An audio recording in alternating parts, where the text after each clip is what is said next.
મિત્રો, સ્વાગત છે તમારું અમારી YouTube ચેનલમાં। મારું નામ સોનિયા છે। મારા લગ્નને થોડા જ દિવસો થયા હતા, પણ મારા પતિનું વર્તન મારી સાથે કંઈક અલગ જ હતું। તે હજી સુધી મારી પાસે આવ્યો ન હતો, કારણ કે તે જ્યારે રાતે આવતો ત્યારે તે લાઈટ બંધ કરીને રૂમમાં આવી જતો અને સવારે જ્યારે હું ઉઠતી એ પહેલા તે ઘરેથી નીકળી જતો। પછી મેં આ રાજ જાણવા માટે મારી જગ્યાએ મારી નણંદને દૂધમાં ઊંઘની ગોળી પીવડાવીને મારી જગ્યાએ સુવડાવી દીધી અને હું રૂમમાં સંતાઈ ગઈ। પણ મેં જ્યારે લાઈટ ચાલુ કરી તો મારી ચીસ નીકળી ગઈ। હું 3 કલાકથી મારા પતિના આવવાની રાહ જોઈ રહી હતી। બેસી બેસીને મારી કમરમાં દુખાવો થઈ રહ્યો હતો। રાતના 2 વાગી રહ્યા હતા। મારા તો હોશ ઉડી ગયા, કારણ કે આજે મારી સુહાગરાત હતી। આ સમયમાં પતિ પત્ની પોતાના જીવનની નવી શરૂઆત કરતા હોય છે, એકબીજાને ઘણા વાયદા કરતા હોય છે, જીવનભર સાથ નિભાવવાની કસમ ખાતા હોય છે। એવી રીતે મારે પણ મારા પતિની પાસે જવું હતું। મારી નાની બહેન મારા પતિના બહુ વખાણ કરતી હતી કે જીજુ બહુ સારા છે, એટલે મને પણ તેના સપના આવવા લાગ્યા। હું મારા પતિની રાહ જોઈ રહી હતી, પણ તેમ છતાં તે ન આવ્યા અને મને થયું કે હું બહાર જઈને જોઉં કે તે ક્યાં છે। પણ બહાર જવું મને ગમતું ન હતું। હું ત્યાં એમ જ બેઠી બેડ ઉપર માથું રાખીને સૂઈ ગઈ। ત્યાં અચાનક દરવાજો ખુલવાનો અવાજ આવ્યો। મેં ગભરાઈને આંખ ખોલી તો મારા રૂમમાં ખૂબ જ અંધારું હતું। મેં કીધું કે રૂમમાં કોણ છે, પણ મને કઈ જવાબ ન આપ્યો અને મને કોઈના ચપ્પલનો અવાજ આવ્યો। મેં કીધું કે તમે છો કે? સાંભળો તો, મેં કીધું કે આ રૂમમાં આટલું બધું અંધારું શા માટે કરી નાખ્યું? મેં ઘણા બધા સવાલ કર્યા, પણ થોડીવાર પછી એક મર્દનો અવાજ આવ્યો અને તે બોલ્યો કે હા, હું છું, તમારો પતિ। આ સાંભળીને અચાનક મારો શ્વાસ અદ્ધર ચડી ગયો। પણ મને એમ હતું કે મારો પતિ જ મારા રૂમમાં આવ્યો હશે, પણ હવે મને શરમ આવતી હતી। પણ મને એ વાત નહોતી સમજાતી કે મારા પતિ મારા રૂમમાં આવીને અંધારું શા માટે કરી દેતા હતા। મને આ વાત થોડી અજીબ લાગતી હતી, નકર પહેલા તો તે ઘરમાં લાઈટ જ હતી ત્યારે મીણબત્તી લઈને આવતા હતા। ત્યાં અચાનક મારો પતિ મારી સામે આવ્યો અને મને કહેવા લાગ્યો કે મને માફ કરી દેજે, હું બહાર મારા મિત્રો સાથે હતો, એટલે મારે આવવામાં મોડું થઈ ગયું અને મને લાગે છે કે તું અત્યારે સાવ થાકી ગઈ હશે, એટલે તારે સૂઈ જવું જોઈએ। કાલે આપણે વાત કરશું। મારો પતિ વાત કરતા કરતા બહુ અટકી જતો હતો। મને લાગતું હતું કે તેને કંઈક વાંધો હશે, બાકી તે ક્યારે આવી રીતે બોલતા ન હતા। મને થયું તે મારાથી શરમાતો હશે। મને થયું કે તે મર્દ બનીને પણ મારી સાથે શરમાતો હતો। પછી મને મારી નાની બહેનની વાત યાદ આવી કે તે મને કહેતી હતી કે બહેન, મારા જીજુ બહુ શર્મિલા છે। મેં મારા પતિને કીધું કે તમે રૂમમાં આવો ત્યારે લાઈટ કેમ બંધ કરી દો છો? શું તમે મને જોવા નથી માંગતા? બાકી લગ્નની રાતે પત્ની પોતાના પતિ માટે જ તૈયાર થતી હોય છે કે તેનો પતિ એને શાંતિથી જોવે, પણ તમે તો રૂમમાં આવતા વેંત જ લાઈટ બંધ કરી દો છો। પણ તે થોડીવાર ચૂપ રહ્યા બાદ બોલ્યા કે તું તો બહુ સુંદર લાગે છે, તું મારી રાણી છે। જ્યારે આપણે બંને મંડપમાં બેઠા હતા ત્યારે જ મેં તને મન ભરીને જોઈ લીધી હતી અને અત્યારે સમાજનો રિવાજ છે કે લગ્નના 1 મહિના સુધી પતિને પોતાની પત્નીનું મોઢું નહીં જોવાનું, નહીંતર નજર લાગી જાય છે।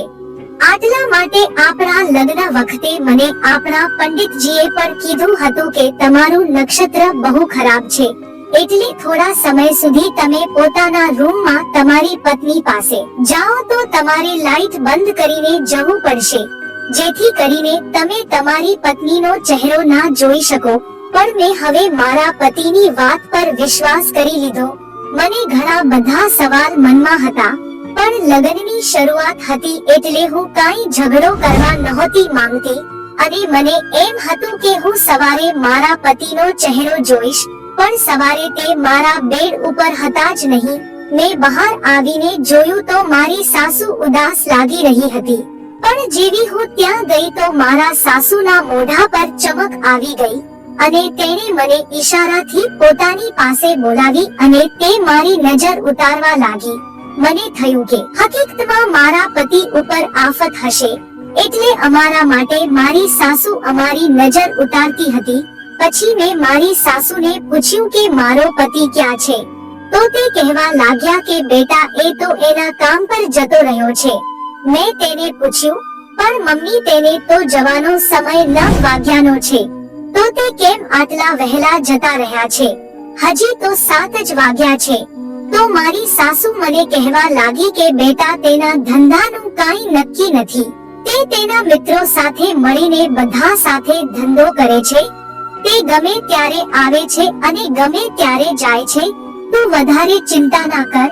પણ મને મારી સાસુની આ વાત સમજાતી ન હતી.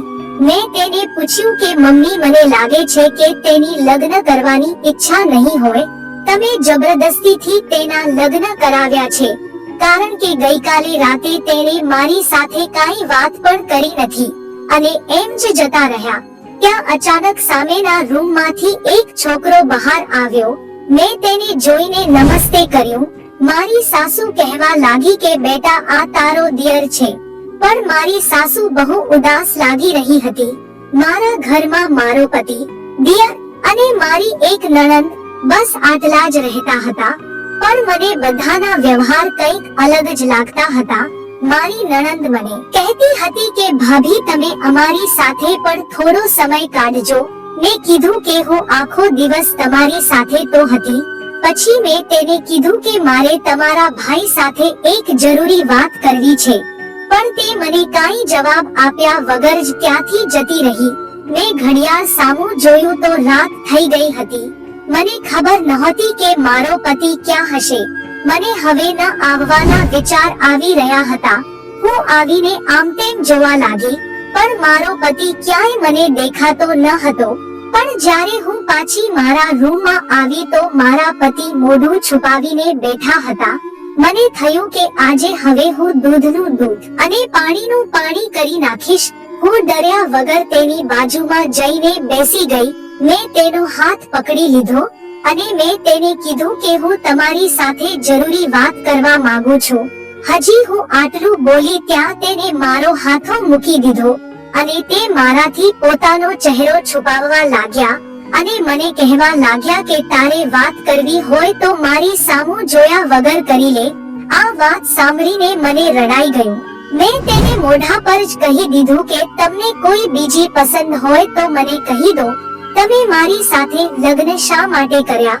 તો તે મને કહેવા લાગ્યો કે મને કોઈ બીજું પસંદ નથી, બસ આ મારી મજબૂરી છે. હું તમારો ચહેરો નહીં જોઈ શકું.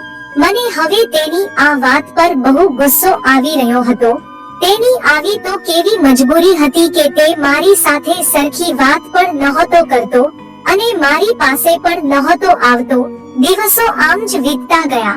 મારો પતિ હંમેશા ઘરની બહાર જ રહેતો, પણ મને એવો અહેસાસ થતો હતો કે હું કોઈની નજરમાં છું. પણ જેવી હું આજુબાજુ જોતી તો ત્યાં કોઈ ન હોય.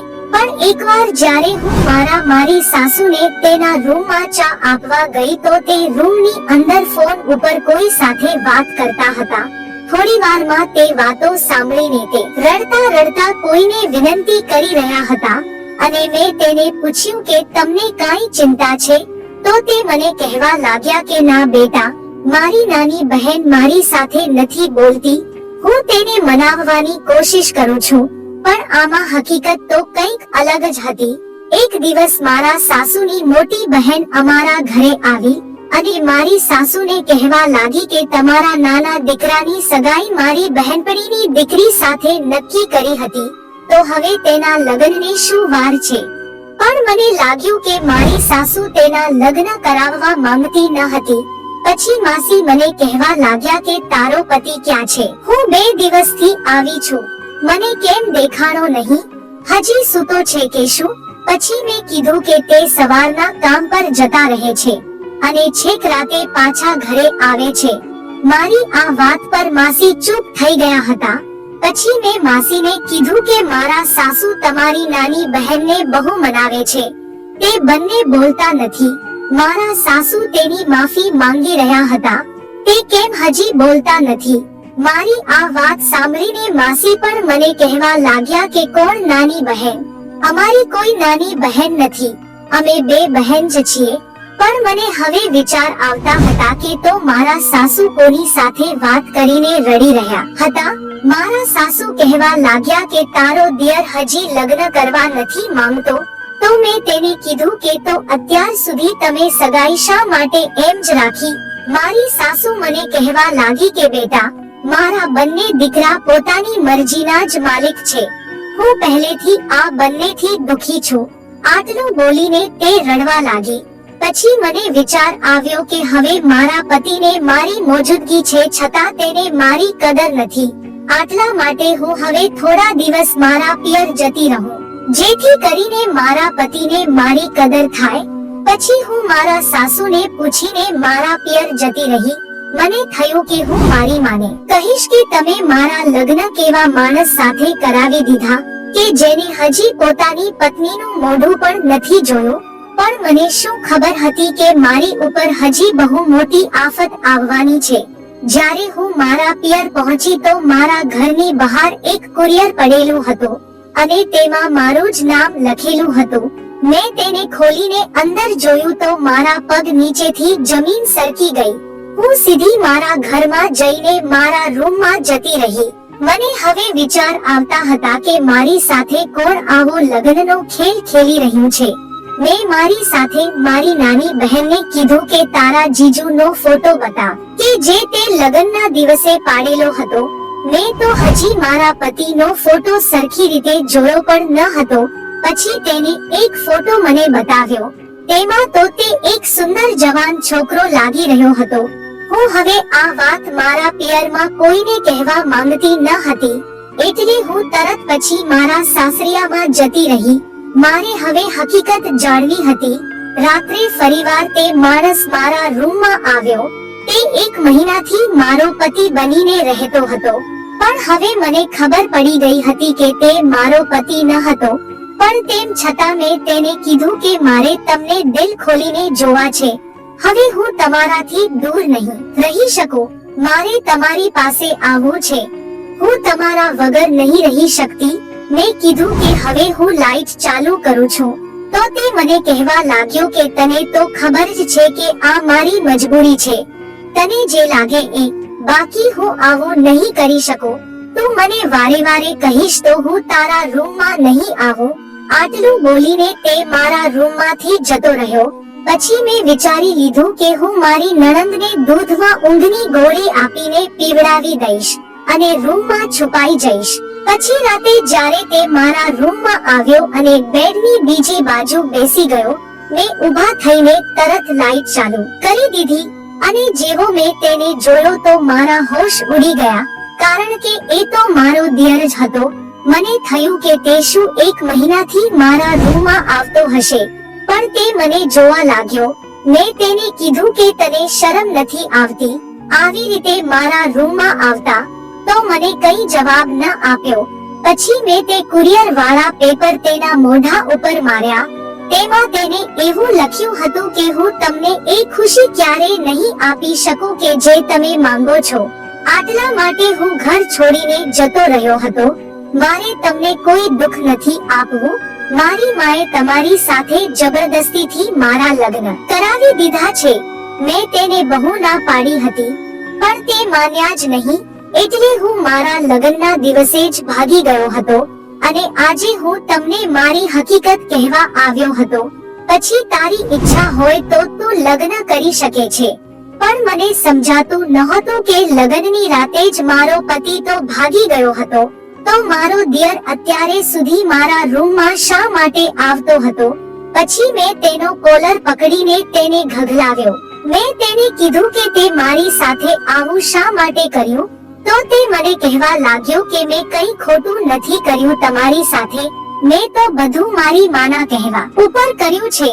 હું તમારી મરજી વગર તમારી સાથે સંબંધ બાંધવા માંગતો ન હતો. બાકી મારો મોટો ભાઈ તો લગ્નની રાતે જ ભાગી ગયો હતો. પણ મારી માં મને કહેતી હતી કે હું તમારી સાથે અંધારામાં સંબંધ બાંધું એટલે તમે માં બની જા અને મારો ભાઈ નામર્દ છે એની કોઈને ખબર ના પડે એટલા માટે હું તમારા રૂમમાં આવતો જેથી કોઈને શક ન થાય બાકી મેં તમારી સાથે કંઈ ખોટું નથી કર્યું તમે ચિંતા ના કરો પણ હું હવે તમને પ્રેમ કરવા લાગ્યો છું પણ તમારી મરજી વગર તમારી સાથે હું કેવી રીતે કંઈ ખોટું કરી શકું પણ મેં તેને કીધું કે તમે બધાએ મને દગો કર્યો છે હું ગુસ્સામાં આવીને ત્યાંથી ભાગી ગઈ અને મારા પિયર આવી ગઈ મેં મારી માને બધી વાત કીધી પણ પછીના દિવસે મારી સાસુ મારા ઘરે આવીને મારા દિયર સાથે મારા લગ્ન માટેનું માંગુ લઈને આવી તે મને કહેતી હતી કે બેટા હવે તને સારો છોકરો નહીં મળી શકે કારણ કે તું એકવાર છૂટાછેડાનો ભોગ બની ગઈ છે આટલા માટે તું તારા દિયર સાથે હવે લગ્ન કરી લે પછી હું પણ મજબૂર હતી હું ક્યાં જતી એટલે મેં મજબૂરીમાં આવીને મારા દિયર સાથે લગ્ન કરી લીધા તે તો મને બહુ પ્રેમ કરતો હતો હવે હું પણ મારા દિયર સાથે બહુ ખુશ હતી પણ મારો પતિ શર્મના કારણે હજી સુધી ક્યારે ઘરે પાછો નહોતો આવ્યો મારી સાસુ આ વાતથી બહુ દુખી રહેતી અને તે કહેતી હતી કે બેટા આ મારા કર્મોની જ સજા મને મળી રહી છે મિત્રો આ વિડિયો વિશે તમારું શું કહેવું છે કમેન્ટમાં જરૂરથી જણાવજો અને જો વિડિયો ગમ્યો હોય તો વિડિયોને લાઈક અને ચેનલને સબસ્ક્રાઇબ કરવાનું ભૂલશો નહીં ધન્યવાદ।